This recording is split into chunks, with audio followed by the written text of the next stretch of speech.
সকালে tiffin complete হয়ে গেছে আর সকালে রান্না তো হয়েই গেছে, মাছের ঝোল, ভাত, বেগুন ভাজা। আর এখন করবো যে নিরামিষ তরকারিটা, সেই তরকারিটা হচ্ছে এই দেখো,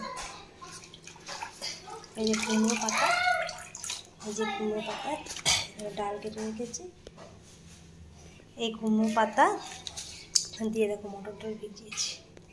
কুমড়ো পাতা দিয়ে মটর ডাল দিয়ে করবো। রসুন দিলে ভালো হয়, কিন্তু যেহেতু নিরামিষ রসুন দিতে পারবো না, তাই নিরামিষই করবো। তো চলো কেটে নিয়ে আগে কিছুটা কেটেছি, কেটে তোমাদের মনে পড়েছে তাই দেখালাম। এই যে আর কিছুটা কাটবো, একা খাবো তাই জন্য অল্পর জন্য এনেছি। তো চলো কেটে নিই। ডালটা ভিজিয়ে রেখেছিলাম, ডালটা ভালো করে ধুয়ে নিয়েছি, 50 গ্রাম ডাল। আর নিয়েছি একটু কুমড়ো শাক, দেখো কুমড়ো শাক একদম নরম পাতা, এইটা না, এটা তো বড়া করবো তাই রেখেছি। তো এইটা তো প্রথমে ডালটাকে ভালো করে সেদ্ধ করে নেবো, ঠিক আছে। আর এই কুমড়ো পাতা ফাতা সব দিয়ে দেবো, সব একসাথে দিয়ে এটা সেদ্ধ একটু পরে দিলেও হতো, অবশ্য নরম হয়ে যাবে কী করবো তাই ভাবছি। এর মধ্যে দিয়ে দিলাম সব।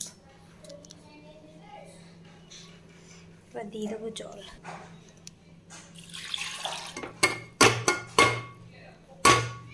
দিয়ে দিচ্ছি একটা কাঁচা লঙ্কা, দিয়ে দিচ্ছি একটু হলুদ, আর দিয়ে দিচ্ছি একটু লবণ। এটা সেদ্ধ হয়ে যাক, একটু লবণটা দিয়ে দিচ্ছি বেশি করে, একটু হলুদও দিয়ে দিলাম। দিলাম প্রেশার কুকারটা আটকিয়ে। এবার দিয়ে দেবো গ্যাসটা চালিয়ে,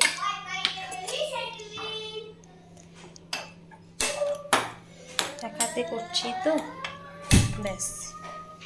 এবার পড়ুক সিটি 3টে 4টে, কারণ মটর ডাল তো সেদ্ধ।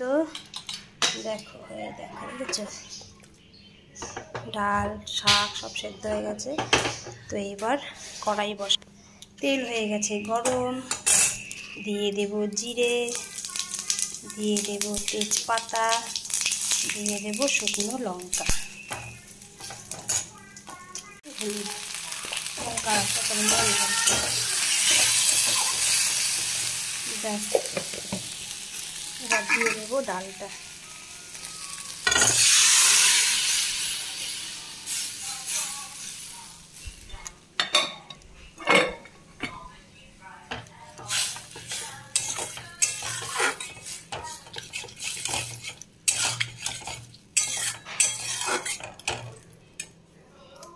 তবে ডালটা কিন্তু এরকম শক্ত শক্তই থাকবে, ঠিক আছে। তবে ডালটা একটু বসবে, একদম মাখা মাখা করবো ডালটা। ডাল দিয়ে তো সিদ্ধ হয়ে গেছে, ডালটা এরকমই শক্তই থাকবে, ঝোলটা একটু টানবে, ঠিক আছে। আর দিয়ে দেবো একটু চিনি, আর দিয়ে দেবো একটু ধনে পাতা।